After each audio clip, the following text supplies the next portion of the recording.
So, Mike Servati on Collector Art House said that the most important three words in the English language are authenticity. And I wholeheartedly agree. Those are the most important three words, especially in this current climate. And I think the next most important word are exclusivity. Um, Dragonlord came out, or Dragonlord was available for pre-order by stores, and at least in Canada, the distributor limited people to 10 per order. But then came back a couple days later with the allocations, and I'm getting half of the 10, so 5. And then on that same day, or maybe the day before, Team Covenant put up their allocation. I guess they got allocation quicker than I did, and it sold out in 3 hours. And every single person on different Facebook groups seems to be freaking out about this because they won't be able to get any. And I'm pretty sure that the numbers that Eric's Curiosa are crunching are their beta sales, but also their Arthurian Legends sales. And Arthurian Legends sales haven't been good this whole time that Arthurian Legends has been out. They they were planning to do the multiple waves, and I don't know if that ever happened because the distributors still have Arthurian Legend available, so maybe there was another wave, because I do seem to recall it being unavailable briefly. But no one, as far as I know, is restocking Arthurian Legends, and very few people are buying it. Now, there is a couple people in my store that have bought Arthurian Legends from time to time, and there's someone recently who's been buying a few boxes here and there, and they seem to enjoy it, and I really like Arthurian Legends. I love the art, and I love that it added in some new mechanics. But there's something about Arthurian Legends that the people that are in sorcery have been turned off by. I'm not exactly sure what it is. It could just be that the collectors are turned off by the number of beta boxes or the number of waves of reprintings of beta boxes, and there are less collectors out there because they've moved to something else because they don't trust Eric's Curiosa and Sorcery's collectivity anymore.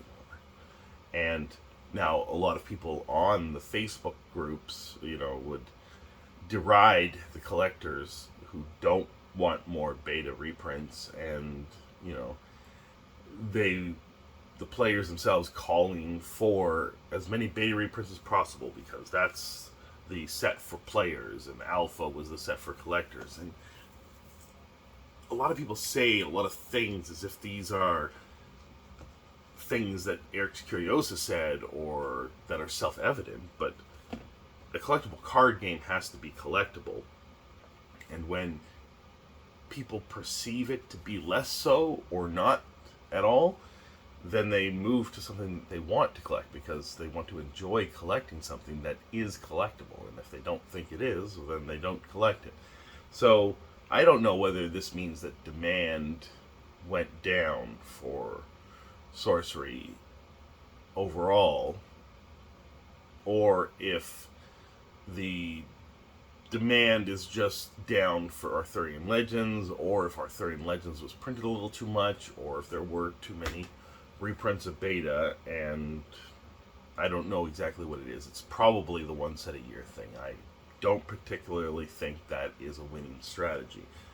But what is affecting Dragonlord most of all, I think, is the numbers that Eric's Curiosa get from distributors, from stores, from Team Covenant, and Rudy from Alpha Investments. They gather all this data to determine how much they should make of something. And they want Dragonlord to be exclusive, so they need to be under the number of, I guess, under what they perceive demand to be. And because Arthurian Legends is less demanded, it's moving the numbers down. And therefore, maybe it's possible that the maximum order would have been 30 or 40 or 50 for the Dragonlord set instead of 10, and then the allocation would have been 70% instead of 50%. I don't know. But I'm pretty sure that the reason it's going to be near impossible for you to get Dragonlord is because not enough Arthurian Legends has been purchased. And this is sort of a situation that I'm calling eat your vegetables. Kind of like how, your parents make you eat the remainder of your dinner, specifically your vegetables that you've left off to the side of the plate and now are on their own and you have nothing else to combine them with to make them tastier. And you can't get your dessert until you eat your vegetables. And Dragonlord is dessert.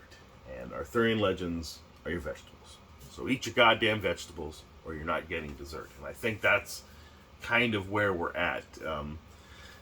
And, a lot of people are very upset they can't get Dragonlord. And there are some people who weren't even aware of Dragonlord, and now they're upset they can't get Dragonlord. Or there's people that weren't that interested in Dragonlord, and now they're upset they can't get Dragonlord. And it's kind of proving this whole point of, the people that desire things, they desire it because other people desire things, or as I like to say, you pursue that which recedes from you.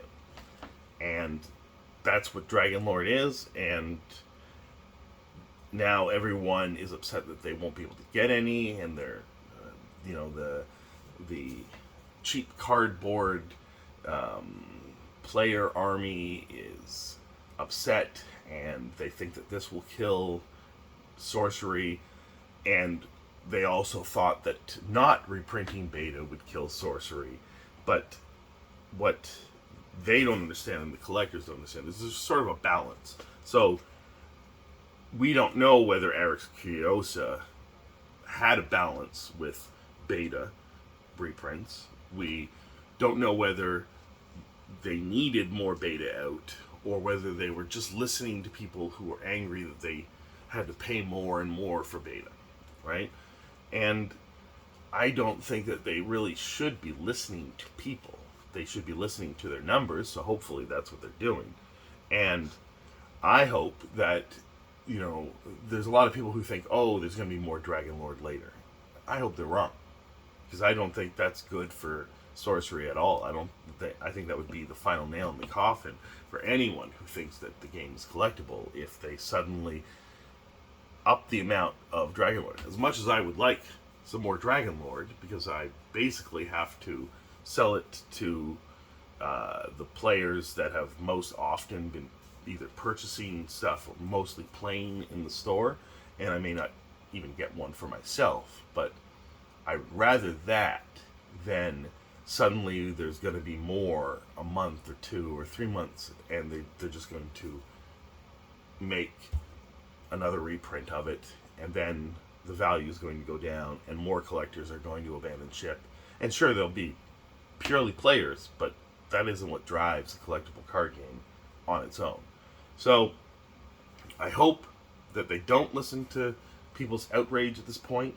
I mean, it's fine if they take the cards, different art, and eventually throw them into another set later. If they're that, I guess, important. If they're that, I don't know. If they're that powerful of, play pieces, then sure, that's fine. If they have different art and they're thrown into some other set, and the actual Dragonlord set that we're getting is what we're getting, and that's it.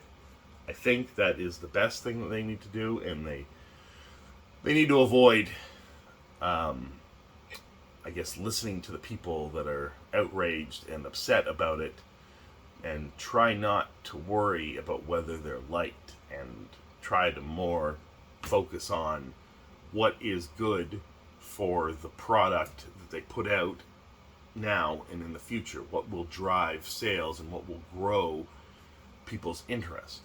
Now, yes, obviously, having the Play Network and having supporting the players and giving them access to game pieces that is important because you do need to grow the player base for collectible card games as well as the collector base and the investor base. And then you kind of have to accept that there's going to be what people call scalpers, resellers, whatever. That this is all part of a game that's growing. That when things are going well, things go well for a lot of people, and so more people are brought into the mix. But I think what I'm seeing is that the last year, collectors have been jumping ship.